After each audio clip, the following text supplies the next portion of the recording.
Hi there. Hope you're having a great day today. Welcome to GK Pro's 50-day spoken English course. Today is the day 24th. So, before we start, listen carefully. If I stop speaking suddenly, right now, will you feel comfortable? That feeling, that's exactly what happens when English has no flow. Today is not about grammar, it's about guiding your listener so they feel relaxed when listening to you. This skill is pretty much invisible, but fluent speakers use it every time they talk. Okay, so we are looking at a topic known as the hidden skill that makes English sound natural. And let's go ahead and try to understand it better. All right, so the big idea for today, as I told you, is not about saying, using perfect sentences. It's about helping your listener, okay, follow your thinking. And this particular skill, to tell you, is known as discourse markers. Okay. Now, discourse markers are tools, as you can see on the screen, okay, which help you to pause naturally, all right, because they are not vocabulary words. They are not vocabulary words. They are something that I'm going to let you know shortly. Okay. So these discourse markers also help you to connect with ideas. They reduce silence in the way you speak. Okay, they will help you to kind of buy the time to articulate your sentence. Again, that's the next point. Okay, buy you thinking time, and overall it helps you to make your English sound more human, and that is what we are trying here. All right, great. Now I just want you to look at this part one for me. Okay, what discourse markers really are, or what are they? If you've never heard about them, I would just want you to wrap your heads around words that help you to create sentences. All right. They are like thinking signals. All right. They start, they help the speaker to understand whether they are starting a conversation or am I continuing the conversation. Okay. I'm changing a direction in the sense I'm kind of talking about something and I want to again go ahead and change my direction to talk about something else. So these are the words I'm talking about. I'll let you know what are the words. This is just an explanation of what discourse markers will look like. I'm explaining in the sense if there is a point where you need to explain, you can use these particular words that I'm going to let you know shortly. I'm finishing in the sense if you're finishing something like a presentation, you can also use these words that we are going to talk in detail. Again, to reinforce, these are not grammar rules, okay? They are spoken habits and you can pretty much use them without thinking, okay? So let's move on to part two, that is why your English feels jumpy without them. Without them, in the sense, why does it feel like you're jumping from one sentence to another sentence without any connection? Okay, carefully listen to the way I read out this particular part. Please listen to the way I read out this part right now. Okay. If I say online classes are useful, they save time, they are flexible, they help students. It's correct English. I'm not saying it's wrong. Okay. But your brain feels tired listening to it in the sense the person who is listening to you talk feels fine. It feels like it's incomplete. Okay. It feels like it's okay, but it's incomplete. It needs some connection in between.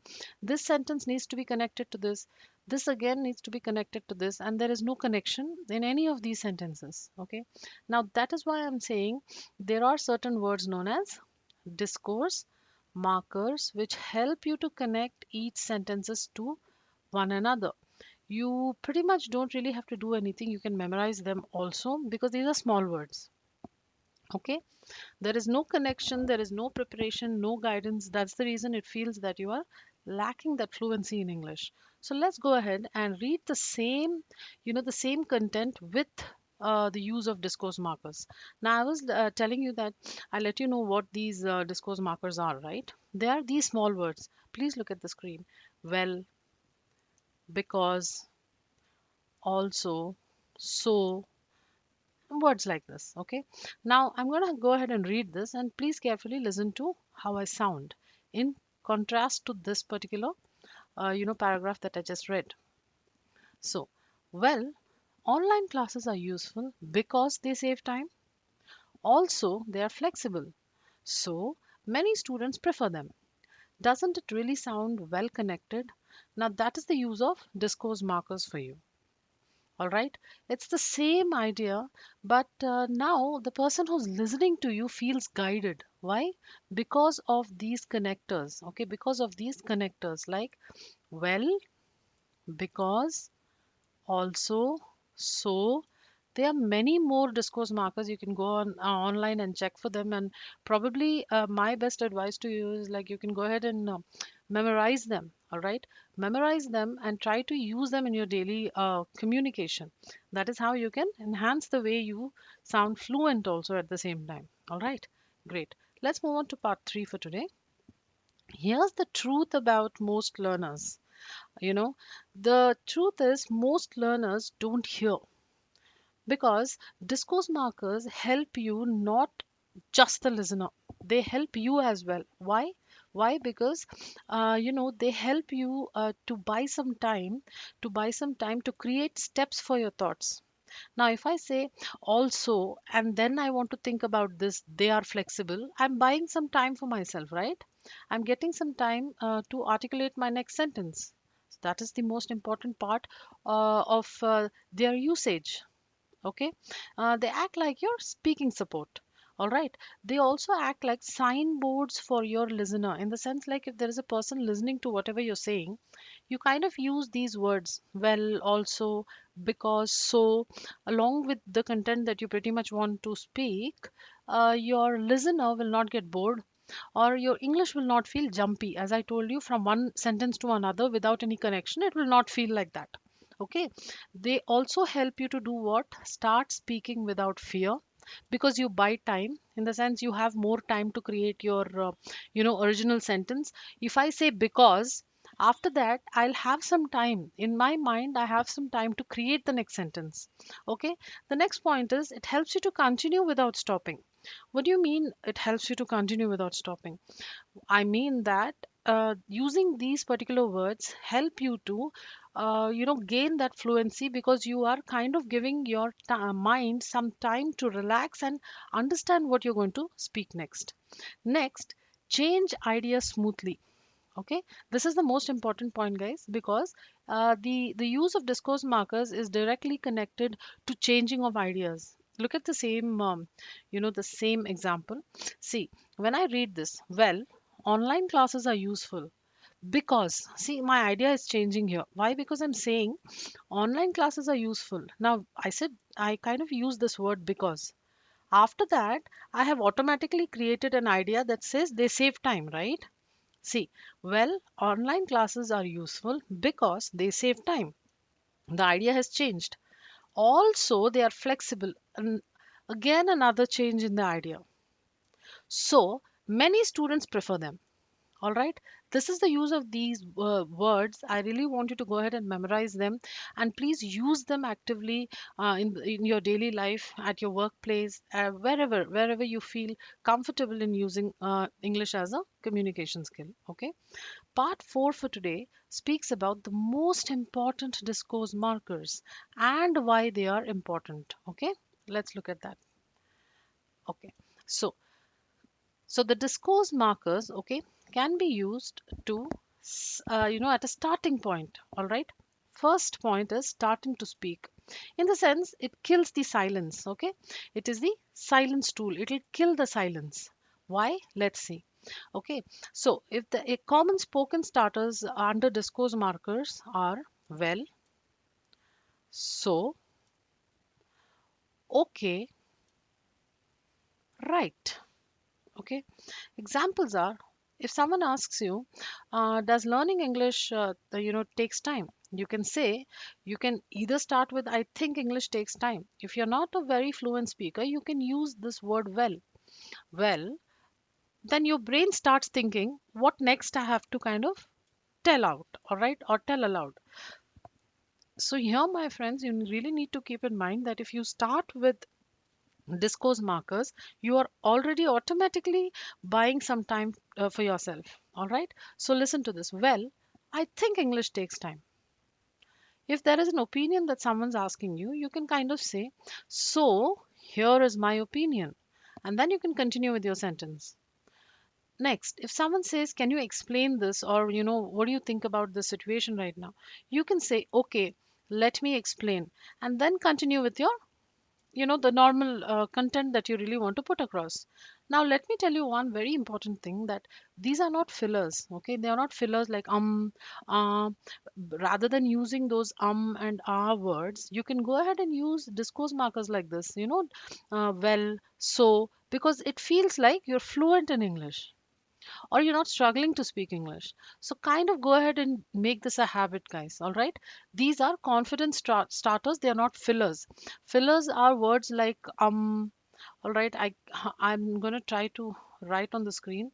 All right. All right. They sound like this. Or yeah, yeah. So these are fillers. Okay. So instead of using these kind of words, you can just simply use these words and substitute your fillers with these words. So I think that's a good idea or a great strategy to kind of improve the way you speak already. Okay, great. Now, secondly, you can use discourse markers whilst you are continuing a situation or continuing an idea without stopping. All right. So your connectors, or your they're also known as connectors. Okay, these discourse markers are also known as connectors. Let's look at certain discourse markers when you're looking at continuing an idea. Okay, so for example, also, and plus is a very good discourse marker. Plus is a very good discourse marker. This particular word, plus. Example is, I practice daily, also I listen to podcasts. English is useful and it builds confidence. Online classes are flexible, plus they save time. Look at this third sentence. I feel like, I myself kind of want to use this plus. Okay, I'm going to start by doing that because it makes a lot of impact. Plus is a good word. Okay, plus is a good word when you're looking at continuing an idea. In reference to use of discourse markers or connectors, they are known as discourse markers or connectors, the words that I'm talking about right now. Also, and plus. Okay, well, so, okay, because are all discourse markers. Now when you're giving reasons, okay, when you're giving reasons, these explain why you're giving out those reasons. Okay, for example, if someone says that, can you talk about practicing fluency? Okay, can you talk about, practicing fluency? Do you think fluency is very important? You can pretty much say, yes, I practice daily because I want fluency. Okay, so because is helping, okay, because is helping to give a reason why you're practicing daily. I practice daily because I want fluency. Now that's also a discourse marker. I told you so also can be used. So I was tired, so I slept early.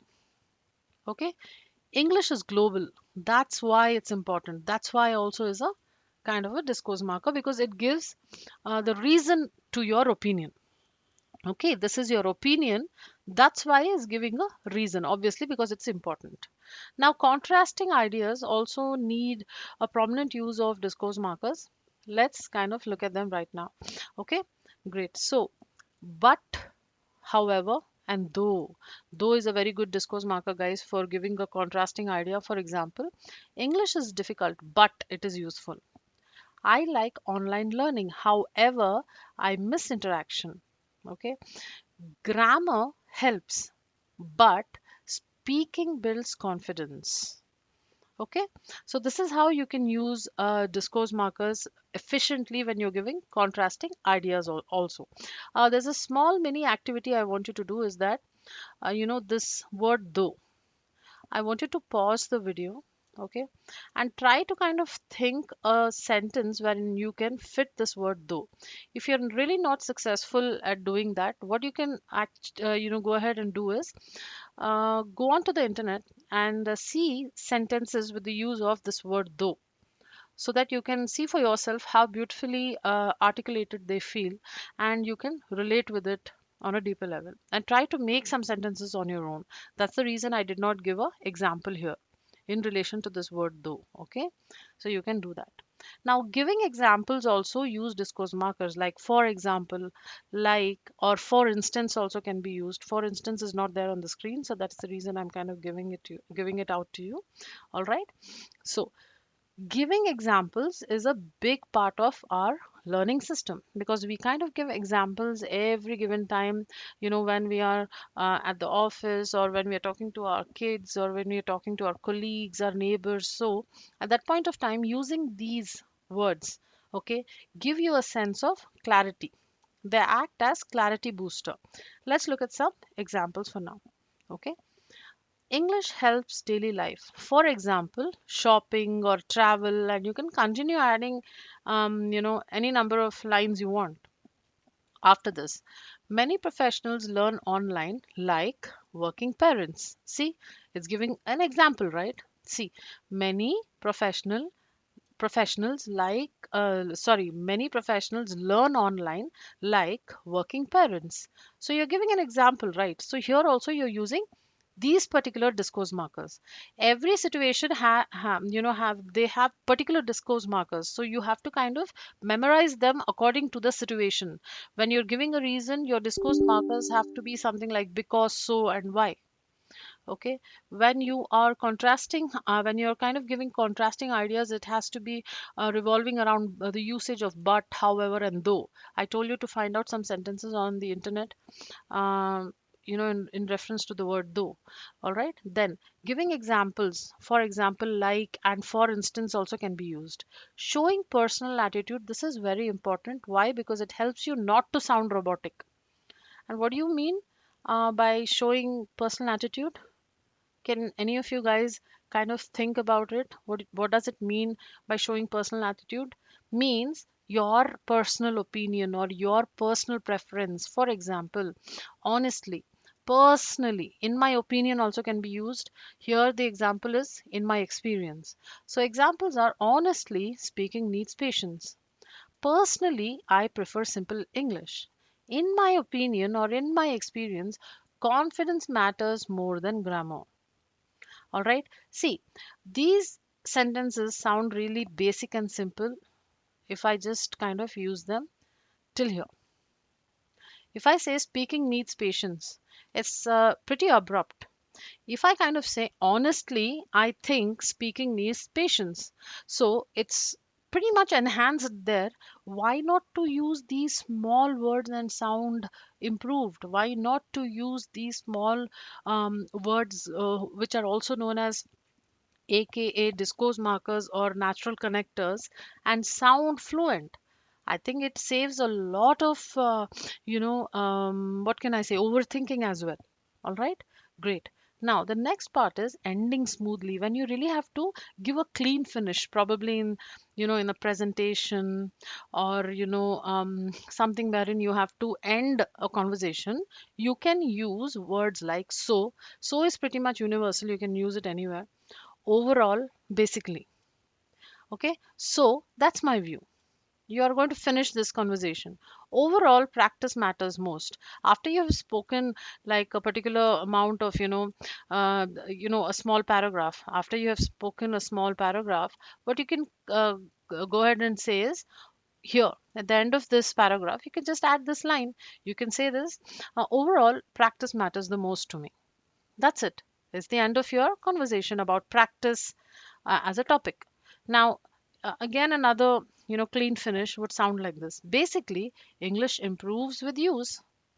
So all these words you really need to kind of memorize. That's the only way out. Because, or another important thing to do is practice, practice, practice, and talk to someone, talk to your loved ones in English, but try to use these discourse markers to sound connected at the end of the day, guys.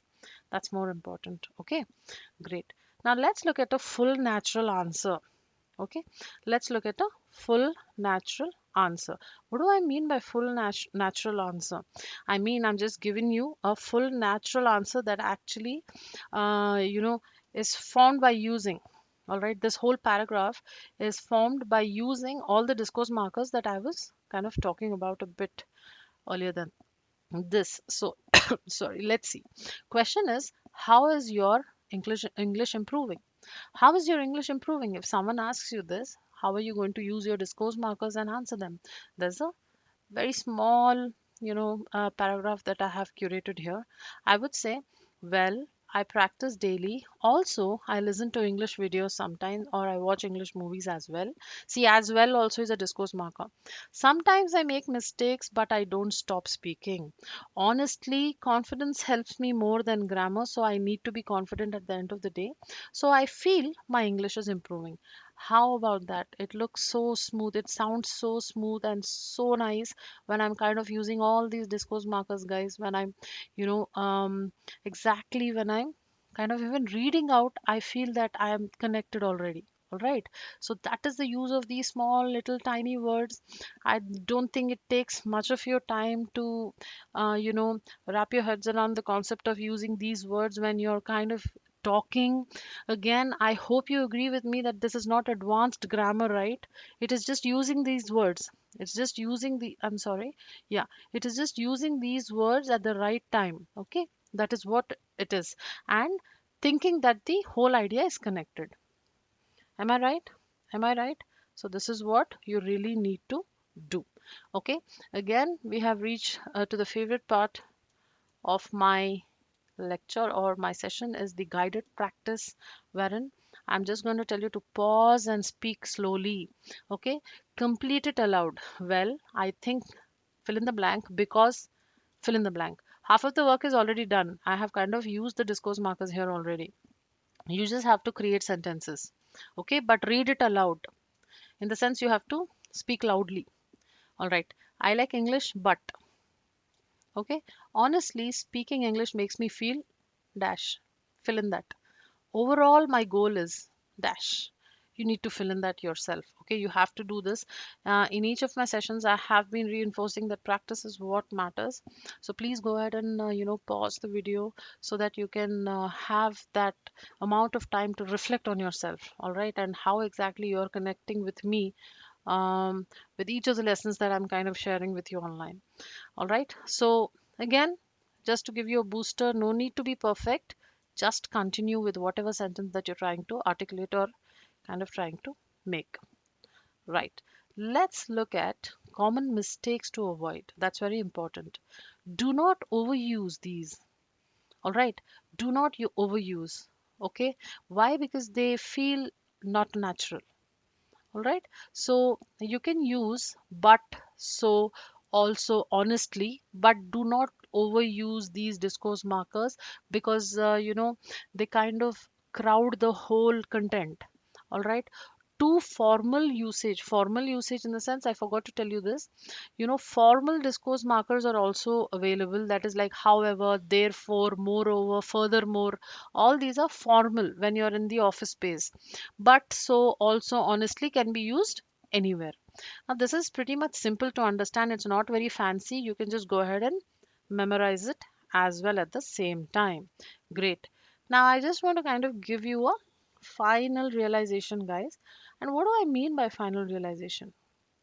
I mean that whenever you kind of, looking at using discourse markers, I would just want to tell you that a very important thing, okay, it's the most important thing is that uh, discourse marker, they don't make you smarter, okay, and they don't like kind of just add grammar, they don't change the meaning.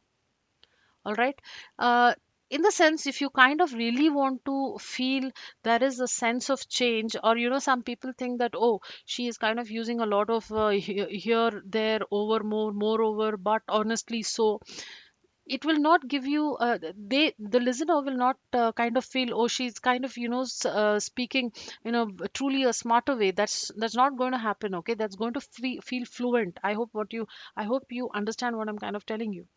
All right, the whole point is that if you use the discourse markers, they do not make you smarter, or they don't kind of get across that person, or the person listening to you will not feel that she's overdoing it. It will not happen. It will feel natural. Okay, so the whole thing is to they make your English easier to listen, easier to follow, and at the end of the day, English will become easy to speak. Okay, now this is the end of this session wherein I got you and I introduced you to pretty much the importance of discourse markers and how to use them in your daily life. Please go ahead and do that, because practicing is something that, it comes with consistency. Take the time and practice all these strategies that I'm kind of speaking here at GK Pro. And if you're learning with us on YouTube, guys, this lesson is a part of a free, spoken English course. Now, if you want guided practice and step by step confidence building, you can also join us through the free course link in the description. Start free and continue only when you feel you're ready, guys. Thank you so much and have a great day ahead.